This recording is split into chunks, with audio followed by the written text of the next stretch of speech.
नैकेनापि समं गता वसुमती नूनं त्वया यास्यति। ये पंक्ति कही है राजा भोज ने अपने चाचा मुंज के लिए। जब उनके चाचा मुंज भोज को गद्दी के लालच में मरवाने के लिए कोशिश करते हैं तो राजा भोज जो उस समय बालक थे वो प्रधानमंत्री बुद्धिसागर के माध्यम से एक श्लोक लिखवाकर उन तक पहुंचाते हैं। तो इस पाठ को आज हम पढ़ने जा रहे हैं। इसका नाम जो है वो इसी श्लोक से उठाया गया है, नैके नापि समं गता वसुमती। ये सीबीएसई की 12वीं कक्षा का 7वां पाठ है।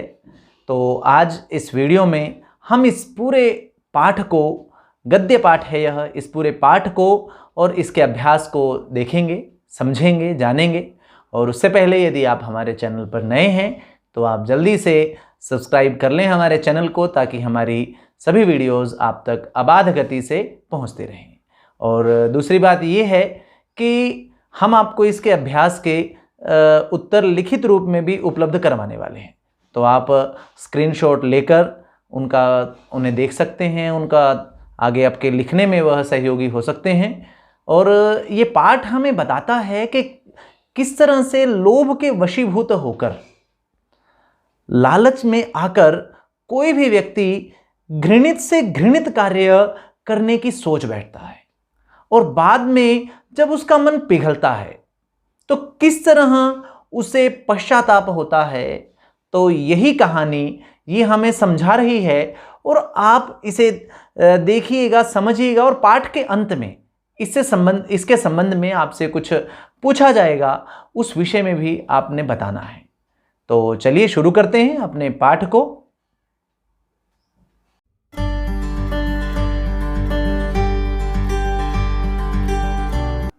सप्तमः पाठः नैकेनापि समं गता वसुमती। तो यह पाठ प्रसिद्ध लेखक बल्लाल सेन द्वारा रचित भोज प्रबंध में एक अंश है, भोजराजस्य राज्य प्राप्ति प्रबंध, वहाँ से लिया गया है और वहाँ से एक ये संपादित अंश है। तो यहाँ मुख्य रूप से हमने जो देखा है कि कैसे राजा भोज के चाचा जो हैं वह मुंज, वो बालक भोज को मरवाने के लिए एक षड्यंत्र बनाते हैं। लेकिन भोज जो हैं उस मृत्यु के समय में मुंज के नाम पर एक संदेश देते हैं, और वो संदेश एक श्लोक के माध्यम से होता है, जिसमें मानधाता, रावण, युधिष्ठिर आदि का उदाहरण प्रदर्शित करते हुए इस संसार की नश्वरता को दिखाया गया था कि यह संसार नश्वर है, यहाँ कोई अपने शरीर से नहीं ठहरता, यदि रहता है तो किसी का यश ही रहता है। तो इस श्लोक को सुनकर और पढ़कर न सिर्फ भोज का वध करने के लिए गए हुए वत्सराज का हृदय परिवर्तन हो गया, बल्कि उसके चाचा मुंज को भी जब उस श्लोक का पता चला तो उन्हें भी वैराग्य आ गया और अपने भतीजे के वध से दुखी होकर मुंज भी प्रायश्चित्त स्वरूप अग्नि में प्रवेश करना चाहता है। लेकिन वत्सराज और मंत्री बुद्धिसागर की योजना से जो भोज हैं उन्हें पुनः जीवित घोषित कर दिया जाता है। और वह जो श्लोक था जिसकी अंतिम पंक्ति जो मैंने आपको इस पाठ के आज की इस वीडियो के आरंभ में भी सुनाई थी, तो यह श्लोक ये संस्कृत साहित्य की अमूल्य निधि के रूप में प्रसिद्ध हो गया। तो चलिए आज इस रोचक कहानी को पढ़ते हैं। तो पहले हम ये जो यहाँ पर 2 गद्यांश हैं हम इन्हें पढ़ रहे हैं और पहले मैं एक बार इनका वाचन कर रहा हूँ। आपको इन्हें ध्यान से सुनना है और थोड़ा सा अनुमान भी लगाना है कि इसका क्या अर्थ है। उसके बाद हम एक एक शब्द का अर्थ समझते हुए इसे करेंगे। पुरा धारा राज्ये सिंधुल संज्ञो राजा चिरं प्रजाः पर्यपालयत्, तस्य वार्धक्ये भोज इति पुत्रः समजनि, सह यदा पंचवार्षिकस्तदा पिता ह्यात्मनो जरां ज्ञात्वा मुख्यामात्यानाहूयानुजं मुंजं महाबलमालोक्य पुत्रं च बालं संवीक्ष्य विचारयामास, यद्यहं राज्यलक्ष्मी भारधारण समर्थं सहोदरमपहाय राज्यं पुत्राय प्रयच्छामि तदा लोकापवादः, अथवा बालं मे पुत्रं मुञ्जो राज्यलोभाद् विषादिना मारयिष्यति तदा दत्तमपि राज्यं वृथा पुत्रहानिर्वंशोच्छेदश्च इति विचार्य राज्यं मुञ्जाय दत्त्वा तदुत्संगे भोजमात्मानं मुमोच। ततः क्रमाद् राजनि दिवंगते संप्राप्त राज्य संपत्तिर्मुंजो मुख्यामात्यं बुद्धिसागर नामानं व्यापार मुद्रया दूरीकृत्य तत्पदेन्यं नियोजयामास। अथ कदाचन सभायां ज्योतिः शास्त्र पारंगतः कश्चन ब्राह्मणः समागम्य राजानम् आह, देव लोकाः मां सर्वज्ञं कथयन्ति तत् किमपि यथेच्छं पृच्छ। तो इस प्रकार हम इन शब्दों का उच्चारण कर सकते हैं। तो अब समझते हैं इसे पूरा। पहले समय में धारा राज्य, धारा नाम का राज्य था, धारा नगरी। ये वर्तमान में हम देखें तो मध्य प्रदेश में उज्जैन के पास में यह स्थान है, धारा नगरी। तो धारा राज्य में, धारा नगरी में सिंधुल संज्ञः राजा, सिंधुल नाम का एक राजा चिरकाल तक, बहुत लंबे समय तक प्रजाः पर्यपालयत, प्रजाओं का पालन पोषण किया। तो पहले प्राचीन समय में धारा नामक राज्य में सिंधुल नाम के राजा ने बहुत लंबे समय तक प्रजाजनों का पालन पोषण किया। तस्य वार्धक्ये, कस्य वार्धक्ये? तस्य सिंधुलस्य, उस सिंधुल के वार्धक्ये, वृद्धावस्था में होने पर, बड़ी उम्र के जब हो गए, तब उनको भोज इति पुत्रः समजनि, तब उनको भोज इति पुत्रः, इस नाम का पुत्र समजनि पैदा हुआ। तब उनके घर में, उनके पास में भोज नाम का पुत्र पैदा हुआ। इससे पहले राजा के पास में कोई संतान नहीं थी। तो सह यदा पंचवार्षिकस्तदा, वह कौन? वह भोज। यदा, जब, पंचवार्षिकस्तदा। अब देखिए यहाँ पर संधि है, ये बड़ा शब्द है, इसमें कई सारी जगह पर संधि है, समास आदि हैं। हम मुख्य रूप से यहाँ पर संधि और कुछ समस्त पदों पर ध्यान देंगे। तो पंचवार्षिकस्तदा, ये स में संधि है, स को विसर्ग हो जाएगा, तो पंचवार्षिकः जमा तदा। तो वह जब 5 वर्ष का हो गया, तब पिता ने ह्यात्मनो, ही जमा आत्मनः, यहाँ पर विसर्ग को ओ हुआ है, यहाँ पर ही की ई को य हुआ था, तो ही जमा आत्मनः जमा जराम। तो आत्मनः, पिता ने अपनी जराम ज्ञात्वा, जरा, जरा अर्थात वृद्धावस्था, बुढ़ापा, अपने बुढ़ापे को जानकर मुख्यामात्यानाहुयानुजम। यहाँ हम देखें तो यहाँ पर संधि है, 4 शब्द यहाँ पर मिले हुए हैं, मुख्य, अमात्यान, आहूय, अनुजम। तो मुख्य अमात्यों को आहूय मतलब बुलाकर, जो उनके मुख्य जो अमात्य थे, अमात्य मतलब मंत्री, अपने मुख्य अमात्यों को, मंत्रियों को बुलाकर अनुजम, और अपने अनुज, अपने छोटे भाई किसको? मुंजम, मुंज को महाबलम आलोक्य, महाबलशाली, आलोक्य मतलब देखकर। तो उन्होंने क्या किया? जब राजा भोज 5 वर्ष का हुआ, तब उनके पिता सिंधुल ने अपने बुढ़ापे की अवस्था को जानकर और अपने भाई मुंज को महाबलशाली देखकर, और पुत्रम च बालम संवीक्ष्य, और अपने पुत्र को, भोज को, बालम बालक, संवीक्ष्य देखकर, विचारयामास, विचार किया। और किनके साथ विचार किया? अपने मुख्यामात्यान आहूय, अपने मुख्य मंत्रियों को बुलाकर। क्या विचार किया? यद्यहम, यदि, अहम, 2 शब्द हैं यहाँ पर। अगर मैं, यदि मैं, राज्य लक्ष्मी भार धारण समर्थम। अब ये 5 शब्द हैं यहाँ पर, इन 5 शब्दों में संधि नहीं है देखिए, लेकिन ये मिले हुए हैं। तो क्या है यहाँ पर? यहाँ समास है। तो समास में यही होता है कार्य कि कुछ शब्दों को मिलाकर 2 या 3 या 4, 5 शब्दों को मिलाकर एक शब्द बना दिया जाता है। तो कैसे अर्थ निकलेगा? राज्य लक्ष्मी, तो मतलब राज्यस्य लक्ष्मी। तो राज्य लक्ष्म्याः भार धारणे समर्थम, राज्य लक्ष्मी का भार धारण करने में समर्थ, किसको? सहोदरम, सहोदर कहते हैं छोटे भाई को, अपने सगे भाई को सहोदर कहा जाता है, सगा भाई, एक ही पेट से पैदा हुआ, सगे भाई को अपहाय छोड़कर, राज्यम राज्य को, पुत्राय प्रयच्छामि पुत्र के लिए देता हूँ।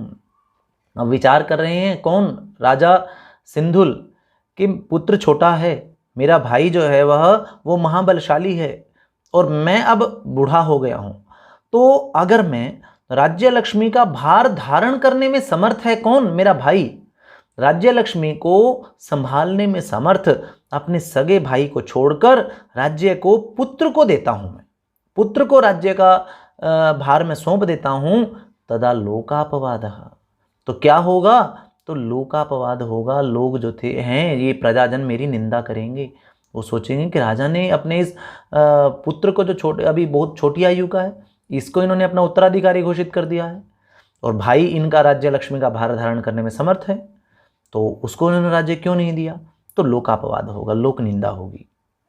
अथवा या फिर ऐसा भी हो सकता है कि बालम में पुत्रम, मेरे बाल पुत्र को, मेरा जो पुत्र है वो अभी बालक है, तो मेरे उस बाल पुत्र को मुंज, जो मुंज है वो राज्य लोभाद, राज्य के लोभ से, अगर मैंने उसको राजा बना भी दिया अपने पुत्र भोज को, तो भी मुंज राज्य के लोभ से, राज्य के लालच से, विषादीना, विष आदि से मारयिष्यति, उसे मार देगा, क्योंकि उसे लगेगा कि मेरे भाई ने मुझे राज्य नहीं दिया है, तो वह भोज को राज्य के लालच में आकर विष आदि से मार देगा।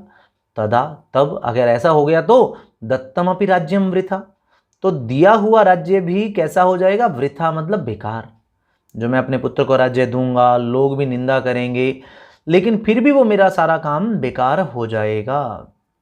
और क्या होगा, और पुत्र हानि, वंशोच्छेदश्च, देखिए कई शब्द मिले हुए यहाँ पर, पुत्र हानि, वंशोच्छेद जमा च, तो पुत्र की हानि, पुत्र की, जब पुत्र की रहेगा ही नहीं, मार दिया जाएगा, तो पुत्र हानि होगी, और उससे क्या होगा, वंशोच्छेद, वंशस्य उच्छेद, तत्पुरुष समास है यहाँ पर, वंश का उच्छेद हो जाएगा, नाश हो जाएगा, दोनों में ही, पुत्रस्य हानि ही और वंशस्य उच्छेद, ये दोनों में ही समास है यहाँ पर, षष्ठी तत्पुरुष, तो ऐसा हो जाएगा।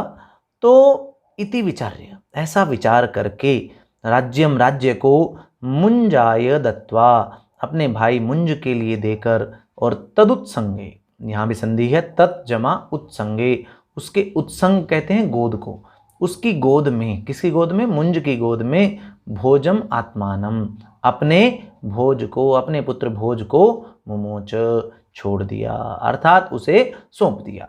राजा ने विचार किया कि अब पुत्र हानि भी होगी और वंश भी समाप्त हो जाएगा, तो और लोग भी निंदा करेंगे, तो बोले कि ये किसी भी लिहाज से निर्णय उचित नहीं है कि मैं भोज को अपना उत्तराधिकारी बनाऊं। तो उन्होंने क्या किया, राज्य को जो था वो मुंज को दे दिया, राज्य मुंज को देकर और उसकी गोद में अपने पुत्र भोज को सौंप दिया। तब क्या हुआ, ततः, तब उसके बाद, क्रमाद, क्रम से, राजनी दिवंगते, राजा के दिवंगत हो जाने पर, संप्राप्त राज्य संपत्तिर मुंजो, अब देखिए यहाँ पर 4 शब्द मिले हुए हैं, संप्राप्त राज्य संपत्ति ही जमा मुंज, संधि यहीं पर है इसमें, तो संप्राप्ता राज्य संपत्ति ही ये न सह संप्राप्त राज्य संपत्ति, तो प्राप्त कर ली थी जिसने राज्य संपत्ति, ऐसा मुंज, मुंज ने क्या किया, मुख्य अमात्यम, अपने मुख्य अमात्य को, मुख्य मंत्री को, जिसका नाम था बुद्धिसागर, बुद्धिसागर नाम के मुख्य अमात्य को, मंत्री को, व्यापार मुद्रया, अपनी मुद्रा से, अपनी मोहर से, अपने कार्यकारी शासक की मुद्रा से दूरीकृत्य, दूर करके, तत्पदे, यहाँ पर भी संधि है, तत्पदे जमा अन्यम, तत्पदे उसके पद पर, अन्यम किसी अन्य व्यक्ति को, नियोजयामास नियुक्त कर दिया। तो हुआ क्या कि जैसे क्रम से राजा की मृत्यु हो गई, बूढ़े तो हो ही रहे थे, तो राज्य संपत्ति जब मुंज को प्राप्त हो गई तो उन्होंने क्या किया, मुख्य जो मंत्री थे बुद्धिसागर, उस बुद्धिसागर नाम के मंत्री को अपने आदेश से उनको दूर किया, दूसरी जगह पर नियुक्त कर दिया और उनके स्थान पर किसी अन्य को नियुक्त कर दिया। अथ, इसके बाद, कदाचन, कभी, सभायाम, सभा में, राजा की जो सभा होती है उस सभा में ज्योतिष शास्त्र पारंगत, ज्योतिष शास्त्र में पारंगत, जो ज्योतिष शास्त्र है, जो ग्रहों की गणना आदि जो होती है, जिसमें भविष्य का आकलन लगाया जाता है, तो उस ज्योतिष शास्त्र में पारंगत कश्चन ब्राह्मण, कोई ब्राह्मण, कोई विद्वान व्यक्ति समागम्य आकर राजानम आह, राजा को बोला, राजा से कहा, क्या कहा? देव, हे देव, हे महाराज, लोकाः, लोग, माम, मुझे, सर्वज्ञम कथयन्ति, लोग मुझे सर्वज्ञ ऐसा कहते हैं। सब कुछ, सर्वज्ञ का अर्थ होता है सब कुछ जानने वाला। तो लोग मुझे सर्वज्ञ ऐसा कहते हैं। तत्, तो, किमपि, कुछ भी, यथेच्छम, इच्छानुसार, पृच्छ, पूछ लो। तो आप ऐसा कीजिए, आप अपनी इच्छानुसार मुझसे कुछ भी पूछ लो जो आप पूछना चाहते हैं।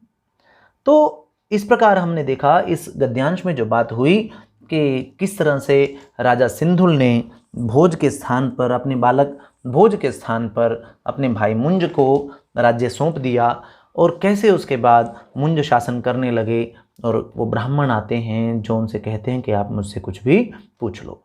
तो अब इसमें से हम कुछ प्रश्नों का अभ्यास भी कर लेते हैं। देखिए क्या प्रश्न बन रहा है, आपने इसी पहरे में से प्रश्न का उत्तर देना है। तो प्रश्न है, तो धारा राज्ये किम नाम राजा चिरम प्रजाः पर्यपालयत्।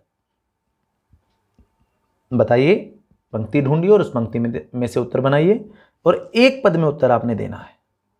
तो किम नाम राजा, सिंधुल नाम राजा। और एक और प्रश्न है कि किम विचार्य सिंधुलः राज्यम मुंजाय दत्तवान। ये पूर्ण वाक्य में आप इसका उत्तर दे सकते हैं।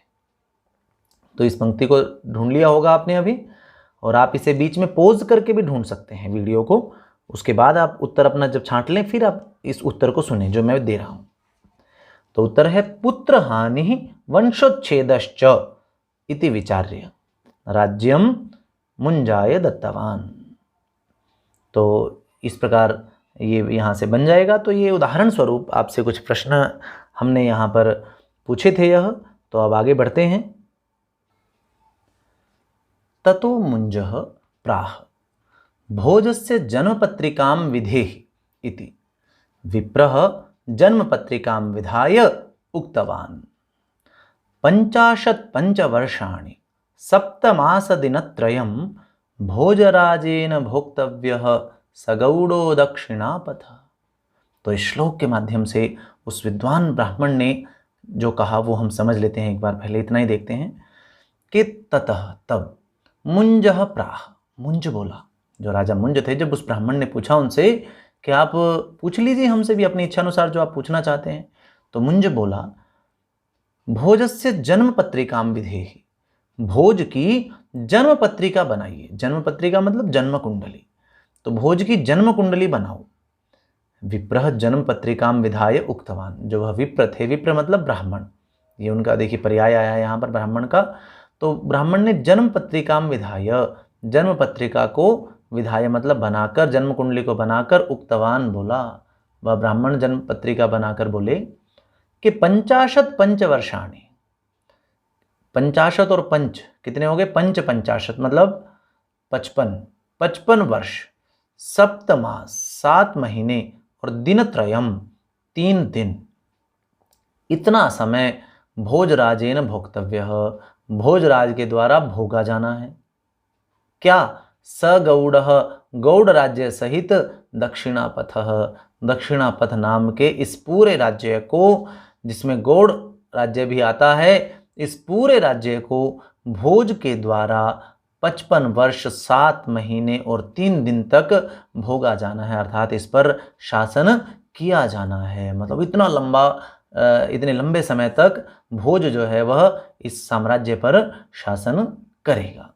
तो उस ब्राह्मण ने ये भविष्यवाणी की किसके विषय में? जो भोज था, जो बालक भोज था वहाँ पर, महाराज सिंधुल का पुत्र। तो अब इस भविष्यवाणी का क्या असर हुआ? तो अब जो असर हुआ वो इस पहरे में, यहाँ पर इस गद्यांश में दिया गया है। इसको पहले एक बार जल्दी से पढ़ लेते हैं, फिर इसके एक एक शब्द का अर्थ समझेंगे। तब तक आप इसे सुनने का भी आनंद लें और बोलने का भी अभ्यास करें आप इसे बाद में। भोज विषयिणीम इमाम भविष्यवाणीम निशम्य मुंजो विच्छाय वदनो भूत ततो राजा ब्राह्मणं संप्रेष्य निशीथे शयनमासाद्य व्यचिन्तयत् यदि राजलक्ष्मीर्भोजकुमारं गमिष्यति तदाहं जीवन्नपि मृतः ततश्च अभुक्तः एव सः एकाकी किमपि चिन्तयित्वा बंगदेशाधीश्वरं वत्सराजं समाकारितवान्।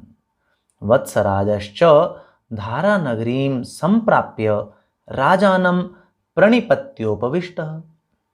राजा च सौधं निर्जनं विधाय वत्सराजं प्राह त्वया भोजो भुवनेश्वरी विपिने रात्रौ हन्तव्यः छिन्नं च तस्य शिरः मत्पार्श्वे अन्तःपुरम् आनेतव्यम्। एतन्निशम्य वत्सराजः उत्थाय नृपं नत्वा प्रावोचत् यद्यपि देवादेशः प्रमाणं पुनरपि किञ्चित् वक्तुकामोऽस्मि सापराधमपि मे वचः क्षन्तव्यम्। देव पुत्रवधो न कदापि हिताय भवति इति। तो अभी हम इतना देख रहे हैं यहाँ पर। तो अब होता क्या है, जब उस विद्वान ब्राह्मण ने भोज के विषय में ये भविष्यवाणी कर दी कि वह इतने लंबे समय तक वह राज्य को भोगेंगे, तो उससे मुंज को चिंता हुई। तो भोज विषयिणी, भोज के विषय में, भोज से संबंधित इमाम भविष्यवाणी, इस भविष्यवाणी को निशम्य सुनकर मुंजो, जो मुंज थे वह उस समय के राजा, उसके चाचा, वह विच्छाय वदनः जमा अभूत। दो शब्द हैं यहाँ पर, विच्छाय वदनः, विच्छायम वदनम यस्य सह, मतलब कांति से रहित मुख वाले, कहते हैं कि मुंह फीका पड़ जाना, मुंह का रंग उड़ जाना। तो उनके चेहरे का रंग उड़ गया यह सुनकर, उनके वो भविष्यवाणी को सुनकर मुंज जो थे वह, उनका मुंह फीका पड़ गया, उनको वो कांतिहीन मुख वाले हो गए। तब राजा मुंज ने ब्राह्मणम, उस ब्राह्मण को संप्रेष्य भेज दिया, उनको भेज कर निशीथे, निशीथ कहते हैं रात के समय को, निशीथे रात्रि के समय, शयनम आसाद्य, अपने शयन कक्ष में अपने बिस्तर पर आसाद्य लेटकर, बिस्तर पर बैठकर, व्यचिंतयत, सोचा। अब वो अपने बिस्तर पर गए और उनको नींद नहीं आ रही थी, वो उन्होंने जो है वह कुछ ना कुछ उनके दिमाग में चल रहा होगा ऐसा लग रहा है। तो उन्होंने सोचा, और क्या सोचा, यदि राजलक्ष्मी भोज कुमारम गमिष्यति, अगर ये जो राजलक्ष्मी है, संधि है देखिए यहाँ पर, राजलक्ष्मी जमा भोज कुमारम, यदि ये राजलक्ष्मी जो सारी धन संपत्ति है, जो राज्य है, ये भोज कुमारम गमिष्यति, ये कुमार भोज के पास चला जाएगा, क्योंकि उसने कह दिया है कि 55 वर्षों तक वो, 55 वर्ष से ज़्यादा समय तक राज्य करने वाले हैं। तो इसका मतलब है कि उनकी मुंज की संतान तो राज्य करेगी ही नहीं, और मुंज भी हो सकता है पता नहीं कितने दिन के लिए, कितने कम समय के लिए शासन करेंगे। तो वो सोच रहे हैं कि अगर राजलक्ष्मी कुमार भोज के पास चली जाएगी, वो राजा बन जाएंगे, तदा जमा अहम, तब मैं तो जीवन्नपि, जीवन जमा अपि, तो मैं जीवित रहते हुए भी मृतः, मर ही जाऊंगा। मतलब मैं राजा हूं और मैं राजा नहीं रहूंगा, तो फिर मैं जीवित रहते हुए भी मैं मरे हुए के समान ही हो जाऊंगा। ततश्च, ततः जमा च, ततश्च, और तब, अभुक्तः एव, यहाँ पर देखिए त के बाद विसर्ग है जो दिखाई नहीं दे रही है, तो अभुक्तः जमा एव, अभुक्तः मतलब न भुक्तः, नए तत्पुरुष है यहाँ पर, बिना खाए हुए ही, एव ही सह, वह उस मुंज ने, एकाकी अकेले ही, किमपि चिंतयित्वा, कुछ सोचकर, बंगदेशाधीश्वरम, बंगदेश जमा अधीश्वरम, बंगदेश के अधीश्वर मतलब राजा को, जो बंगदेश के स्वामी थे, राजा थे, उनका क्या नाम था, वत्सराज, वत्सराज को समाकारितवान, बुलवाया। अब उनके राज्य के अधीन होंगे ही, बंगदेश उस समय उनके राज्य के अधीन था, तो उन्होंने कुछ सोचकर बंगदेश के राजा वत्सराज को बुलवाया। और वत्सराजश्च, फिर संधि देखिए श आ रहा है, ये श जब भी होगा आप ये मान लीजिए कि विसर्ग को ही हो रहा है। दो शब्दों के बीच में जब श आए यहाँ पर तो विसर्ग को ही होता है। तो वत्सराजः च, और वत्सराज ने धारा नगरीम संप्राप्य, धारा नगरी में पहुंचकर राजानम, राजा को प्रणिपत्योपविष्ट, यहाँ पर फिर संधि है प्रणिपत्य जमा उपविष्ट, प्रणिपात करके मतलब प्रणाम करके उपविष्ट बैठ गए। कौन? वत्सराज, बंगदेश के राजा धारा नगरी पहुंचे, राजा को प्रणाम किया और अपना आसन लेकर वहां बैठ गए। राजा च, और राजा ने क्या किया? सौधम, अब सौध देखिए किसे कहा जाता है। सौध मतलब महल, भवन, जो उनका किला था, जो महल था, उस सौधम, उस सौध को निर्जनम विधाय, निर्जन करके। अब निर्जनम मतलब यहाँ देखिए जना नाम अभाव, जहाँ पर जनों का अभाव हो, अव्यय भाव समास है यहाँ पर, जहाँ जनों का अभाव हो ऐसे स्थान को कहते हैं निर्जन। मतलब उन्होंने महल को खाली करा लिया, सबको बाहर भेज दिया। महल को खाली कराकर, निर्जन करके, विधाय मतलब करके, वत्सराजम प्राह, वत्सराज को बोले। क्या बोले वत्सराज को? त्वया, तुम्हारे द्वारा, भोजो, भोज को, भुवनेश्वरी विपिने, भुवनेश्वरी जंगल में ले जाकर, और किस समय? रात्रौ, रात के समय वहां ले जाकर, हंतव्य, मारा जाना है। मतलब तुमने क्या करना है कि भोज को भुवनेश्वरी जंगल में रात के समय ले जाकर उसे मारना है। और छिन्नम च तस्य शिरः, और उसके छिन्नम शिरः, उसके कटे हुए सिर को, मत पार्श्वे, मेरे पास, अंतःपुरम, अंतःपुर में आने तव्यम, लाना है। अब ये अंतःपुर क्या है? एक तो होती है राजा की सभा, वो सार्वजनिक है, सब लोग आते हैं वहाँ पर, लेकिन अंतःपुर वो है जहाँ पर हर कोई नहीं जा सकता है, जहाँ पर राजा सोते हैं, जहाँ राजा रहते हैं, जहाँ राजा की रानियाँ आदि रहती हैं, वो स्थान कहलाता है अंतःपुर। तो राजा ने कहा कि उसके कटे हुए सिर को मेरे पास अंतःपुर में लेकर आना है।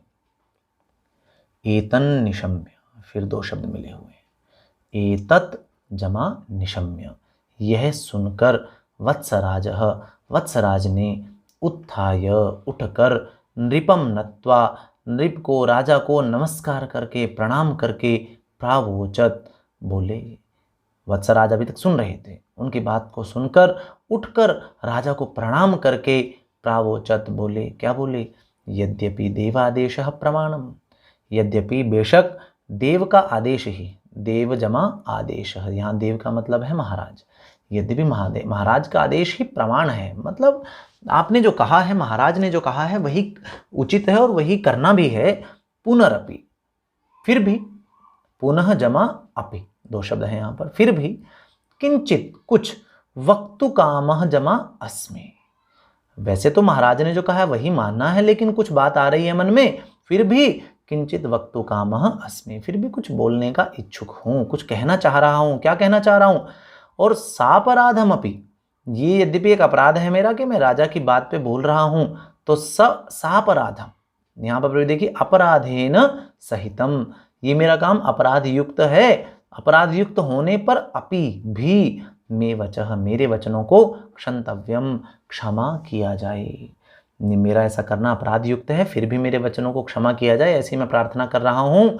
और बोले क्या कि हे देव, हे देव, हे महाराज, पुत्रवधः, पुत्रवधो है, ये विसर्ग कोई ओ हुआ है, तो समास भी है यहाँ पर, पुत्रस्य वधः, ऐसा इसका विग्रह हो जाएगा। तो समास में दो ही कार्य करने होते हैं, या तो आपको विग्रह करना है या आपको जोड़ना है। तो विग्रह मतलब अलग अलग करना, और पाठों को जब आप पढ़ेंगे तो आपको अलग अलग करना ही आपके पास में आएगा। तो पुत्र का वध करना न कदापि, कदा जमा अपि, कभी भी, हिताय न भवति इति, भवति जमा इति। तो क्या बोले कि हे महाराज, पुत्र का वध करना कभी भी हित में नहीं होता है, कल्याणकारी नहीं होता है। जो आप कह रहे हैं कि मैं भोज को भुवनेश्वरी जंगल में ले जाकर मार दूं, तो ऐसा करना कल्याणकारी नहीं होता, क्योंकि पुत्र का वध करना कभी कल्याणकारी नहीं होता है। तो ऐसा उन्होंने कहा। तो अब हम यहाँ से कुछ प्रश्नों को देख लेते हैं। प्रथम प्रश्न है, कह विच्छाय वदनः अभूत। इस पहरे में से आपको बताना है, और पहले आप उस पंक्ति को ढूंढने, उसमें आए हुए एक दो शब्द को ढूंढने जो आया हुआ है, और तब आपको उत्तर मिलेगा। कह विच्छाय वदनः अभूत, एक पद में उत्तर देना है तो बन जाएगा उत्तर मुंजः, मुंजः विच्छाय वदनः अभूत। अब जो मेरा प्रश्न है उसका उत्तर आपको पूर्ण वाक्य में देना है। प्रश्न है मुंजः शयनमासाद्य किम व्यचिन्तयत्। ये देखिए यहाँ पर ये प्रश्न है, तो आपने इसका उत्तर पूर्ण वाक्य में देना है। तो आप सोचिए इसका उत्तर। जी हाँ, ढूंढ लिया होगा आपने। तो मुंजः शयनमासाद्य व्यचिन्तयत् यत् यदि राजलक्ष्मीर्भोजकुमारं गमिष्यति तदाहं जीवन्नपि मृतः, ऐसा उन्होंने सोचा था। और अब एक मैं आपसे निर्देशानुसारम उत्तर वाला भी मैं प्रश्न एक पूछ लेता हूं, ध्यान से सुनिए उस प्रश्न को। प्रश्न है कि अत्र, इस गद्यांश में, वने इत्यर्थे किम पदम प्रयुक्तम, वने इत्यर्थे किम पदम प्रयुक्तम, इस अर्थ में कौन सा पद आया है। तो देखिए अब छांटिए, अब वने का अर्थ क्या है, वन में, जंगल में। तो देखिए कौन सा पद आया है जहां जंगल वाली कोई बात आई है। जी हाँ, आपने ढूंढ लिया होगा, विपिने। तो इसको एक ही पद में उत्तर लिखा जाता है, जो निर्देशानुसारम है आपको सिर्फ उसका उत्तर लिखना है बस। तो इस प्रकार हमने यहाँ प्रश्न देखे। अब फिर हम इस पहरे को पढ़ते हैं, आप ध्यानपूर्वक सुनिए, फिर अर्थ देखेंगे इसका। वत्सराजस्य इदं वचनमाकर्ण्य कुपितो राजा प्राह, त्वं मम सेवकोऽसि, मया यत् कथ्यते त्वया तद्विधेयम्। पुनः वत्सराजः राजाज्ञा पालनीयैवेति मत्वा तूष्णीं बभूव। अनन्तरम् अनिच्छन्नपि वत्सराजः भोजं रथे निवेश्य रात्रौ वनं नीतवान्। तत्र आत्मनो वधयोजनां ज्ञात्वा भोजः किमपि वत्सराजं कथितवान्। तद्वचनैः वैराग्यमापन्नो वत्सराजः तं न हतवान्, अपितु गृहमागत्य भोजं गृहाभ्यन्तरे भूमौ निक्षिप्य ररक्ष। पुनः कृत्रिम रूपेण भोजस्य मस्तकं कारयित्वा राजभवनं गत्वा वत्सराजो राजानं प्राह, श्रीमता यदादिष्टं तत्साधितमिति। ततो राजा भोजवधं ज्ञात्वा तं पृष्टवान्, वत्सराज खड्गप्रहार समये तेन किमुक्तम। तो इतना ही पहरा हम अभी देख रहे हैं ये। तो अब इसके अर्थ को समझ लेते हैं यहाँ पर। वत्सराजस्य, वत्सराज के, जब वत्सराज ने कहा था कि महाराज पुत्र का वध करना कभी भी हितकारक नहीं होता, कल्याणकारक नहीं होता, जब ऐसा कहा तो वत्सराज के इदम वचनम आकर्ण्य, इस वचन को सुनकर कुपितो राजा, क्रोधित हुए राजा ने, राजा प्राह बोले, क्रोधित होकर राजा बोले, त्वम मम सेवकोऽसि, सेवकः जमा असि, ये दो शब्द हैं। तुम मेरे सेवक हो, मया मेरे द्वारा, यत् कथ्यते जो कहा जाता है, त्वया तुम्हारे द्वारा, तद विधेयम वही किया जाना चाहिए। मतलब तुम मेरे सेवक हो और मैं जो कहूँ तुम्हें वही करना है। पुनः वत्सराज, फिर से वत्सराज ने राजाज्ञा पालनीय वेति। अब ये ज्ञ है, इसे हम ज्ञ की तरह भी बोल देते हैं और वास्तव में ये ज्ञ है जिसे हम ज्ञ की तरह जिसका उच्चारण करते हैं। तो फिर वत्सराज ने राजा जमा आज्ञा, राजा की आज्ञा, इसका हम समास देखें तो राज्ञः आज्ञा, राजा की आज्ञा, पालनीया एव इति, तीन शब्द यहाँ पर मिले हुए हैं। तो उन्होंने क्या विचार किया कि राजा की जो आज्ञा है वह पालनीया एव, वह तो पालन ही की जाने योग्य है, उसका तो पालन करना ही है। इति मत्वा, ऐसा मानकर, तूष्णीम बभूव, चुपचाप हो गए, चुप हो गए। तो फिर वत्सराज जो है वह कि राजा की आज्ञा पालनीय ही है, उसका तो पालन किया ही जाना है, यह मानकर तूष्णीम बभूव, चुप हो गए। अनंतरम, बाद में, अनिच्छन अपि, न चाहते हुए भी, अनिच्छन अपि, न इच्छन अपि, न चाहते हुए भी, वत्सराज ने भोज को रथे निवेश्य, रथ पर बैठाकर रात्रौ, रात में, वनम नीतवान, रात में क्या किया, वन ले गए।